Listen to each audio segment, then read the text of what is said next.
ಇವತ್ತು ಹಾಸ್ಟೆಲಲ್ಲೇ ಹೋಗಿದ್ದಂತ ಅವ್ರಿಗೆ ಹೇಳಿದ್ದೀನಿ. ಇವತ್ತು ADC ಬಂದಿದ್ದರು, DD ಸೋಷಿಯಲ್ ವೆಲ್ಫೇರ್ ಬಂದಿದ್ದರು.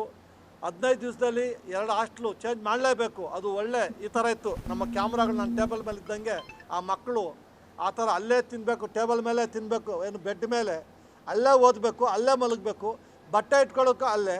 ಆ ಟಾಯ್ಲೆಟ್ಗಳು ಹೋಗೋಕ್ಕಾಗಲ್ಲ, ಅವ್ರ ಕೈಲೇ ಕ್ಲೀನ್ ಮಾಡ್ತಾರಂತೆ. ಅದು ಹೆಂಗಿದೆ ಅಂದರೆ ನಿಮ್ಮ ಕ್ಯಾಮ್ರಾಗಳು ಒಂದಕ್ಕೊಂದು ಅಡ್ಡ ಇದ್ದಂಗೆ ಆ ಥರ ಇದೆ. ಒಳಗಡೆ ಕೆಳಗಡೆ ನುಗ್ಗೋಗ್ಬೇಕು, ಅವಕಾಶನೇ ಇಲ್ಲ. ಅದು ಮಾನವರು ಇರೋದಂಥ ಜಾಗ ಅಲ್ಲ ಹಾಸ್ಟೆಲ್ಗಳು. ಅವ್ರು ಯಾಕೆ ಈ ಥರ ಮಾಡೋ ಅಧಿಕಾರಿಗಳು ಇದನ್ನು ಗಣ ತೊಗೋಬೇಕು. DCಗೆ ಹೇಳಿದ್ದೀನಿ, ಅದು 1 ವಾರದಲ್ಲೇ ಚೇಂಜ್ ಮಾಡ್ತೀವಿ ಅಂತ ಹೇಳಿದ್ದಾರೆ. ಅದು ನಮ್ಮ ಸಂವಿಧಾನದಲ್ಲಿ ಬಾಬಾ ಅಂಬೇಡ್ಕರ್ ನಮ್ಮ ಸಂವಿಧಾನ ಕೊಟ್ಟಿದ್ದಾರೆ. ಅವರು ಎಲ್ಲರೂ ಸರಿಸಮಾನವಾಗಿರಬೇಕು, ಗೌರವ ಬದುಕಬೇಕು ಅಂತ ಅದು ಹೇಳಿದ್ದಾರೆ. ನಮ್ಮ ಕರ್ತವ್ಯ ಏನು ಅಂತ, ಹಕ್ಕುಗಳು ಅಂತ ಹೇಳಿದ್ದಾರೆ. ನಾವು ಕರ್ತವ್ಯ ಬಿಟ್ಟಿದ್ದೀವಿ, ಬರೀ ಹಕ್ಕುಗಳಿಗೆ ಎಲ್ಲರೂ ಫೈಟ್ ಮಾಡ್ತಾಯಿದ್ವಿ. ನಮ್ಮ ಕರ್ತವ್ಯ ನಾವು ಮಾಡ್ತಾಯಿಲ್ಲ.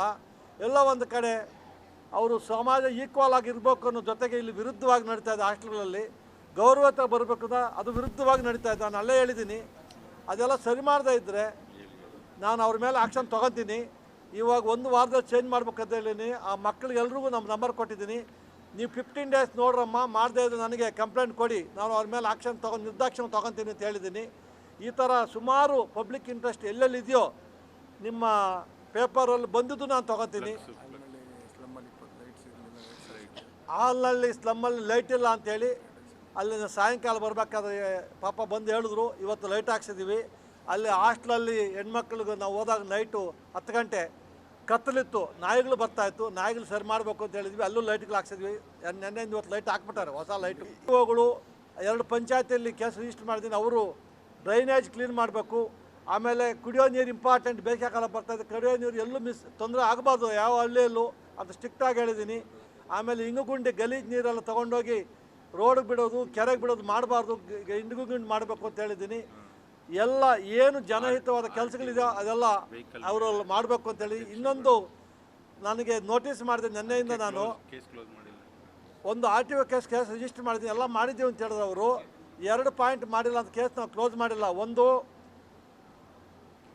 ಅಸೋಸಿಯೇಷನ್ ಪ್ರೆಸಿಡೆಂಟ್ ಇರ್ಬೋದು, ಯಾವ ಅಧಿಕಾರಿಗಳಿರ್ಬೋದು, ಗೌರ್ಮೆಂಟ್ ವೆಹಿಕಲ್ ಕೊಟ್ಟರೆ ಮಾತ್ರ ಅವರು ಬೋರ್ಡ್ ಹಾಕ್ಕೊಂಡು ಹೋಗ್ಬೋದು. ನಾನು ಉಪಲೋಕ ಆಗ್ತದೆ, ನಾನು ಪ್ರೈವೇಟ್ ವೆಹಿಕಲ್ಗೆ ನಾನು ಉಪಲೋಕ ಹಾಕೋಕ್ಕೆ ಬರೋದಿಲ್ಲ. ಗೌರ್ಮೆಂಟ್ ವೆಹಿಕಲ್ ಕೊಟ್ಟರೆ ಅವ್ರು ಮಾತ್ರ ಹಾಕ್ಬೋದು ಅಷ್ಟೇ.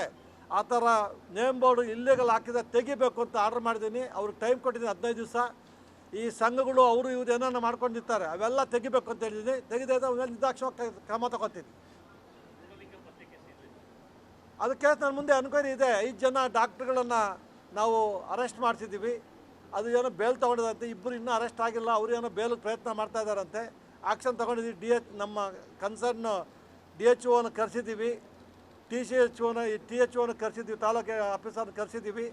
ಕೇಸ್ ನಡೀತಾ ಇದೆ, ಎನ್ಕ್ವೈರಿ ನಡೀಲಿ. ನಮ್ಮ ಡೆಪ್ಟಿ ಕಮಿಷನರು 5-6 ಜನ ಟೀಮ್ಗಳು ಮಾಡಿದ್ದಾರೆ.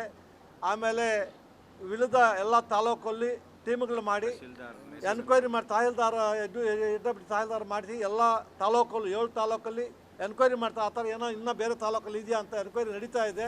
ಅದಿನ್ನೂ ಕೇಸ್ ಮುಗಿದಿಲ್ಲ, ಕೇಸ್ ಪೆಂಡಿಂಗ್ ಇದೆ ನನ್ನ ಹತ್ರ.